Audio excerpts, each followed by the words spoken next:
Bienvenue les scorpions dans votre guidance du mois de novembre. Nous allons explorer ensemble votre mois qui sera votre mois anniversaire.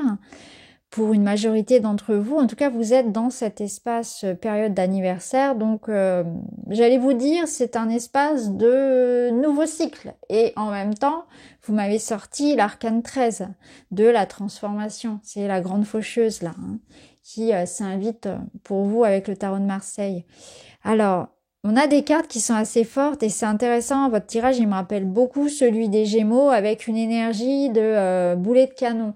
Vous arrivez un petit peu comme ça, avec une volonté, avec une détermination où vous avez suffisamment attendu, vous avez suffisamment préparé, reçu peut-être de refus de la vie, vécu dans des situations qui stagnaient, et c'est comme si aujourd'hui on veut plus attendre en fait, c'est maintenant, voilà, c'est maintenant que ça doit se passer. Donc on ressent ici une envie, un désir profond que ça change, que ça bouge, d'arrêter de subir quelque chose qui ne nous plaît pas, ou de pouvoir enfin vivre quelque chose au contraire que l'on désire fortement, mais pour lequel on est contraint à des restrictions, à des attentes, à des blocages. Alors vous avez du soutien sur ce mois-ci, vous n'êtes pas seul, donc c'est ça qui est intéressant parce que il y a une énergie de communauté, de soutien. Alors ça peut être la famille, les amis, ça peut être votre couple, votre partenaire. Ça peut être un réseau, une équipe professionnelle, voilà. Ça peut être même plus large que ça, je ne sais pas, ça dépend de la situation. Mais en tout cas, ce qui est sûr, c'est que là, il y a quelque chose qui émerge, qui bouillonne, qui monte. On sent même monter pour certains une certaine forme d'effervescence, même de colère avec cette carte-là. Il y a un esprit de rebelle. Donc vous vous rebellez contre quelque chose qui vous opprime, quelque chose qui vous restreint, quelque chose qui vous empêche de faire ce que vous voulez. Peut-être que vous pouvez ressentir une certaine forme d'injustice, ça peut être aussi quelque chose comme ça, mais la colère, elle vient en tout cas vous montrer que quelque chose n'est pas en alignement avec vos désirs, vous n'êtes pas à votre place. Voilà, il y a quelque chose qui clairement ne va pas. Ou bien vous êtes ici dans un désir quelque part de vengeance. Alors peut-être pas directement envers quelqu'un, mais une vengeance envers la vie. C'est que il est temps pour moi ici. C'est avec la carte de l'attente, j'ai suffisamment attendu. Il est temps que je prenne ma revanche sur la vie. Je veux le changement, je le veux maintenant.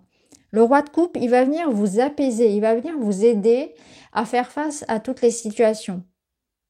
Il est très stoïque, donc il va vous aider à gérer un peu votre niveau émotionnel, à régler les conflits, à être dans une communication, dans une médiation aussi, donc à apaiser les situations. Et il vous dit que quoi qu'il se passe ici, vous allez savoir l'affronter.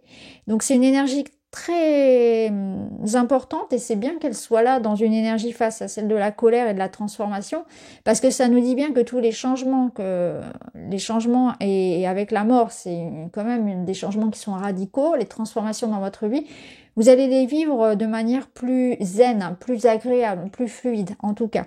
Vous allez réussir à garder la tête hors de l'eau et à pouvoir en fait naviguer de manière plus aisée vers ce qui vous appelle et ce qui est fait pour vous. Allez, on va voir dans la matière ce que ça nous donne. On retrouve cette notion d'attente, mais ça nous parle aussi de l'hiver.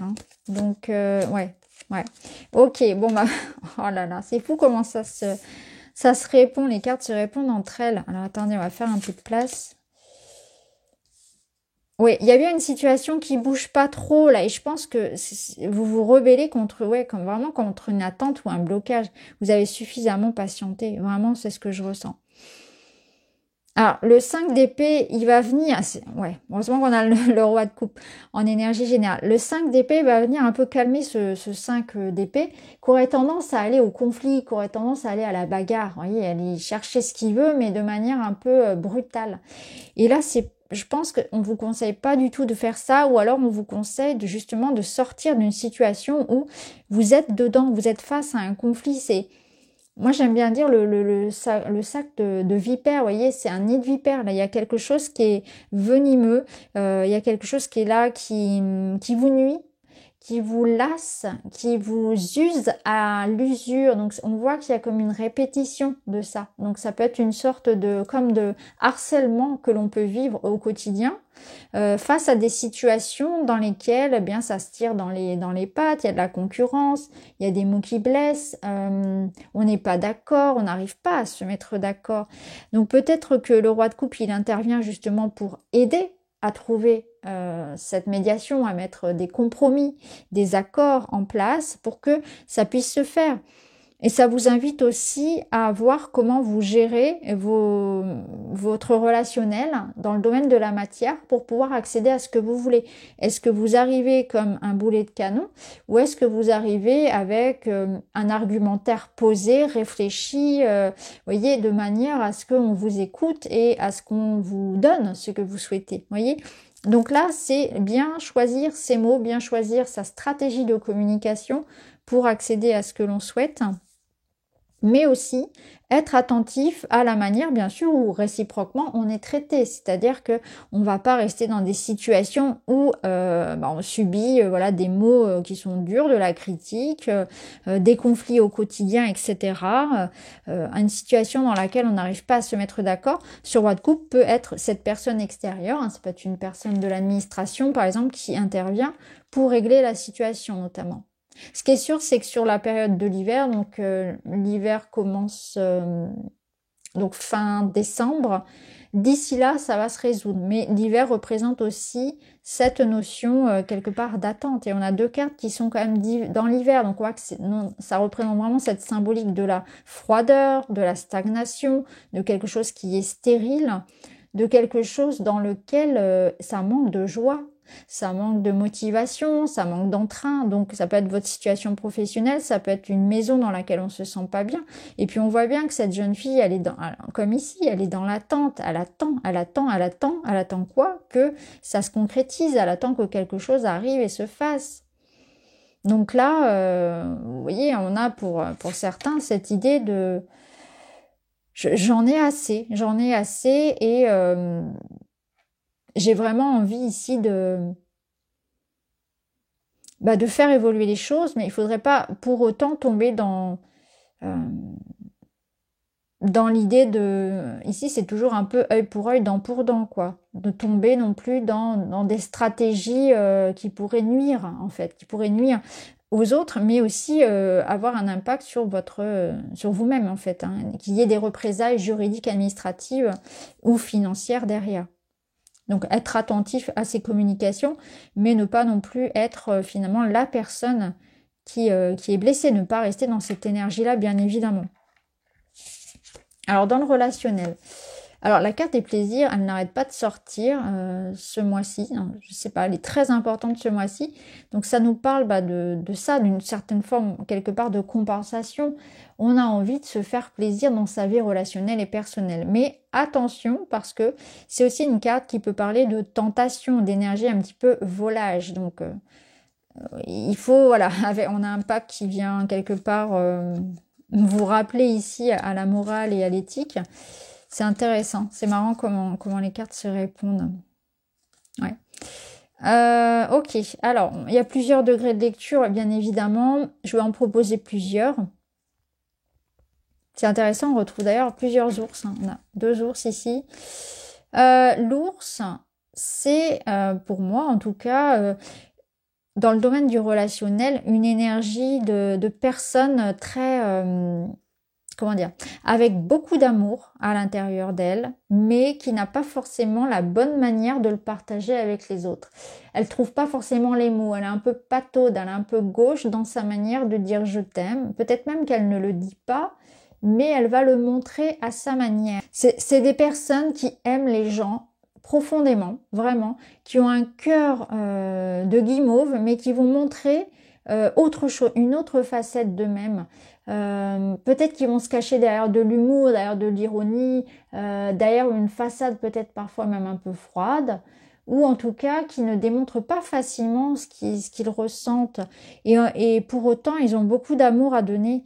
Donc, c'est des personnes très protectrices, voire même parfois à l'excès, dans le sens où elles deviennent jalouses, elles deviennent voyez, comme je l'ai dit à un autre signe qui avait aussi l'ours, surprotectrice.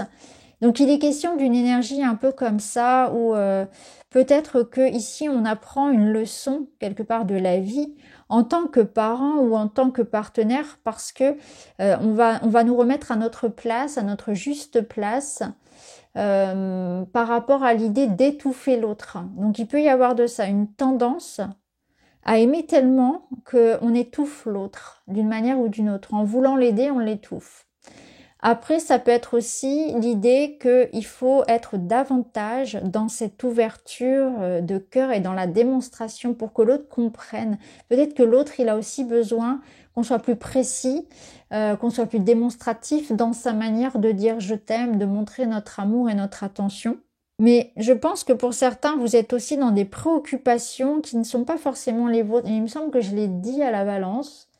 Et ça ressort aussi pour vous dans cette énergie où on peut aussi avoir l'idée d'avoir peut-être des décisions à prendre ou des soins à donner, une attention particulière pour soit un de ses enfants, soit un de ses proches. Ça peut être les parents notamment.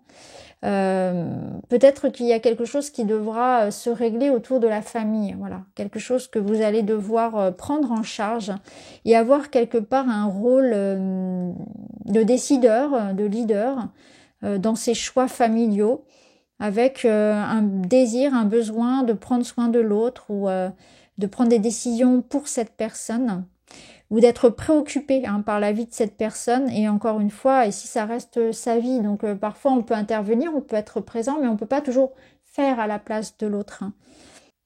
Après, ce qui est drôle aussi d'avoir cette combinaison de cartes, c'est que ça peut nous dire aussi que parfois vous allez vous dire, mais moi, j'ai envie de vivre ma vie, j'ai pas envie qu'on me fasse une leçon de morale, et dans une d'une certaine manière, vous aurez envie de vivre les choses pour vous-même, tout simplement, et sortir de quelque chose qui veut vous mettre dans une case ou dans une norme ou le qu'en dira-t-on, la bien-pensance, etc.